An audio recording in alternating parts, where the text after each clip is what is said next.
All right, let's get you to Evansville, Indiana, where Ted Cruz is making a stop there. I think he's speaking to reporters. Let's listen in. Question, Hallie, and appreciate you putting a bright smile on it. Listen, it's up to the voters. It is up to the people of Indiana. It is up to the men and women of this state. I will say this. This morning, Donald Trump went on national television and attacked my father. Donald Trump alleges that my dad was involved in assassinating JFK. Now, let's be clear. This is nuts. This is not a reasonable position. This is just kooky. And while I'm at it, I guess I should go ahead and admit, yes, my dad killed JFK. He is secretly Elvis, and Jimmy Hoffa is buried in his backyard. You know, Donald's source for this is the National Enquirer. The National Enquirer is tabloid trash, but it's run by his good friend David Pecker, the CEO, who's endorsed Donald Trump. And so the National Enquirer has become his hit piece that he uses to smear anybody and everybody. And this is not the first time Donald Trump has used David Pecker's National Enquirer to go after my family. It was also the National Enquirer that went after my wife Heidi.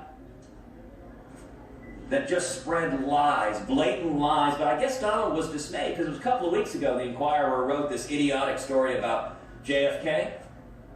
And Donald was dismayed that the folks in the media weren't repeating this latest idiocy, so he figured he'd have to do it himself.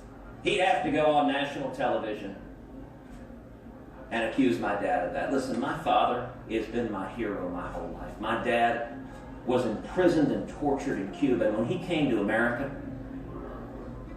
he had nothing. He had $100 in his underwear. He washed dishes making 50 cents an hour. You know, he's exactly the kind of person Donald Trump looks down on. I'm going to do something I haven't done for the entire campaign. For those of y'all who have traveled with me all across the country, I'm going to tell you what I really think of Donald Trump. This man is a pathological liar. He doesn't know the difference between truth and lies. He lies practically every word that comes out of his mouth. And in a pattern that I think is straight out of a psychology textbook, his response is to accuse everybody else of lying. He accuses everybody on that debate stage of lying. And it's simply a mindless, whatever he does, he accuses everyone else of doing. The man cannot tell the truth, but he combines it with being a narcissist. A narcissist at a level I don't think this country's ever seen. Donald Trump is such a narcissist that Barack Obama looks at him and goes, dude, what's your problem? Everything in Donald's world is about Donald. And he combines being a pathological liar. And I say pathological because I actually think Donald, if you hooked him up to a lie detector test, he could say one thing in the morning, one thing at noon, and one thing in the evening, all contradictory, and he'd pass the lie detector test each time. Whatever lie he's telling at that minute, he believes it. But the man is utterly amoral. Let me finish this, please. The man is utterly amoral. Morality does not exist for him. It's why he went after Heidi directly and smeared my wife, attacked her. Apparently, she's not pretty enough for Donald Trump. I may be biased, but I think if he's making that allegation, he's also legally blind. But Donald is a bully. You know, we just visited with fifth graders.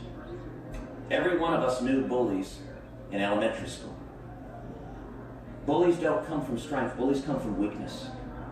Bullies come from a deep, yawning cavern of insecurity. There is a reason Donald builds giant buildings and puts his name on them everywhere he goes. And I will say, there are millions of people in this country who are angry. They're angry at Washington. They're angry at politicians who've lied to them. I understand that anger. I share that anger. And Donald is cynically exploiting that anger. And he is lying to his supporters. Donald will betray his supporters on every issue.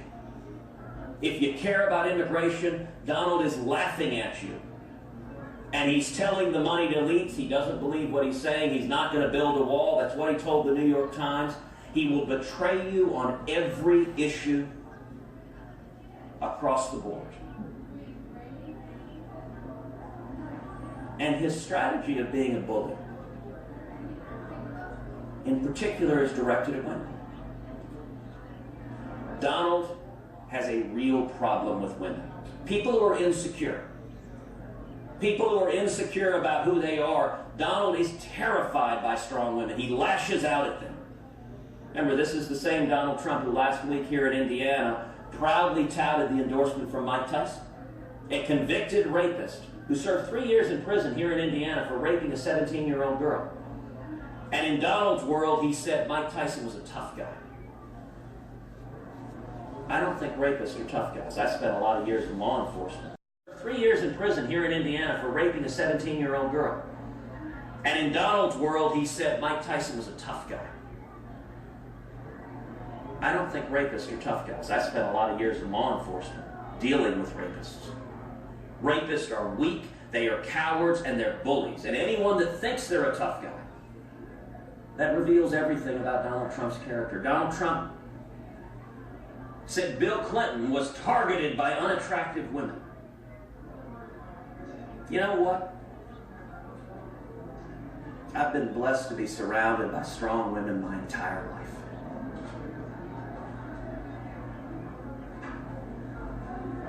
Today is voting day here in Indiana. The President of the United States has a bully pulpit unlike anybody else. The President of the United States affects our culture. I ask the people of Indiana, think about the next 5 years if this man were to become president. Think about the next 5 years. The boasting, the pathological lying, the picking up the National Enquirer and accusing people of killing JFK, the bullying. Think about your kids coming back and emulating this. For people in Indiana who long for a day when we were nice to each other, when we treated people with respect, when we didn't engage in sleaze and lies. And I would note one of the lies he engages in. Listen, Donald Trump is a serial philanderer, and he boasts about it. This is not a secret. He's proud of being a serial philanderer. I want everyone to think about your teenage kids. The President of the United States talks about how great it is to commit adultery, how proud he is. Describes his battles with venereal disease as his own personal Vietnam. That's a quote, by the way, on the Howard Stern show. Do you want to spend the next 5 years with your kids bragging about infidelity? Now, what does he do? He does the same projection. Just like a pathological liar, he accuses everyone of lying. Even though he boasts about his infidelity, he plants in David Pecker's National Enquirer a lie about me and my family, attacking my family. He accuses others of doing what he is doing. I'll tell you, as the father of 2 young girls, the idea of our daughters coming home and repeating any word that man says horrifies me. That is not who America is. And I would say to the Hoosier State, the entire country is depending on you. The entire country is looking to you right now. It is only Indiana that can pull us back. It is only the good sense and good judgment of Indiana that can pull us back. We are staring at the abyss. And I have incredible faith in Hoosiers. Why is your message resonating with people here? That if you were up 2 weeks ago, Trump is up 15 points now. You're saying all these things about him. There is a broader dynamic at work, which is network executives have made a decision to get behind Donald Trump. Rupert Murdoch and Roger Ailes at Fox News have turned Fox News into the Donald Trump network. 24/7. Now, Rupert Murdoch is used to picking world leaders in Australia and the United Kingdom, running tabloids. And we're seeing it here at home with the consequences for this nation. Media executives are trying to convince Hoosiers, trying to convince Americans the race is decided. You have no choice. You are stuck between Donald Trump or Hillary Clinton, either one of which is a horrific choice for this country. And I will say the cynicism, and Donald's playing on the cynicism. He lets the media echoes that he cannot be beat. You know what? Hoosiers can prove that wrong. The people of Indiana can prove that wrong. And the country is depending on Indiana. If Indiana does not act, this country could well plunge into the abyss. I don't believe that's who we are. We are not a proud, boastful, self-centered, mean-spirited, hateful, bullying nation. You want to understand Donald Trump? Look no further than the interview he did a few months ago in Iowa, where he was asked a very simple question.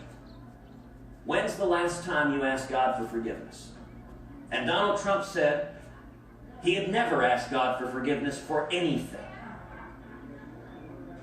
I want you to think about that. What does that say about a person? I've asked God for forgiveness 3 times today. Think about your children. Do you want your children coming home and saying, Mommy, I don't need to ask God for forgiveness for anything? Why? Because Donald Trump doesn't. And if he doesn't, and everyone likes him, all the media praises him, I don't need to either. I love this nation with all my heart. I love the people of this country. This is not who we are. These are not our values. If anyone has seen the movie Back to the Future 2, the screenwriter says that he based the character Biff Tannen on Donald Trump. A caricature of a braggadocious, arrogant buffoon who builds giant casinos with giant pictures of him everywhere he looks. We are looking, potentially, at the Biff Tannen presidency. I don't think the people of America want that. I don't think we deserve that. I don't think Hoosiers want that. Senator, these are some of the strongest words you've used against Donald Trump yet. You know I've been with you. I've heard you talk about him. Today feels different for you. So I'm going to ask you a question, and you're going to say I sound like a broken record, and you're going to say that Donald Trump did not... But if you sound like a broken record, someone else have a question? But Senator, why you've asked one already, Howard. You've asked will you support him as the nominee? I don't understand why I won't answer the question, Senator. If you say he's a liar, Jeff, I'm sorry, but if you say he's a pathological liar, and you say that you can't... Hallie, you've asked one already. But why not definitively say it? Senator, when you talk about Midwestern values and the common sense and the good judgment, if Indiana Hoosiers don't compete today, does that make you reconsider things in a different way than when the Northeast voted, and you could say that was Trump's neighbors voting? Listen, there is no doubt this Indiana primary has national significance. The media is trying desperately to convince you it's over. I'll tell you, if Hoosiers come out today and vote, if you pick up the phone and you call your friends, you call your neighbors, if Hoosiers come out today and vote and say, no, this is not who we are, this is not America, that will change the entire trajectory of this campaign, of this primary. It will pull us back from the cliff. Indiana can do it. Indiana can pull us back, but it takes Hoosiers showing up and voting today. And the country is looking to Indiana, is looking to the judgment of the good men and women of this state. Heidi and I and Carly, we have traveled the state, showing Hoosiers respect, asking for their support, answering their questions, all the while Donald Trump laughs at the people of this state. Laughs, bullies, attacks, insults. I don't believe that's America. And it is my hope, it is my prayer that Hoosiers will come out and vote today in record numbers to say to this country, this is not who we are. We are a people who believe in goodness. We are a people who believe in manners. We are a people who believe in generosity. We are a people who believe in honesty. We are a people who believe in life, liberty, and the pursuit of happiness. That is America. That is the America I love. It's the America my father fled Cuba to come to. We're fighting for this nation. We're fighting for who we are, for the very soul and character of this nation. And it is quite literally in the hands of Hoosiers across the state. What if they don't pick you? Senator, if they don't pick you, what does that say about Indiana?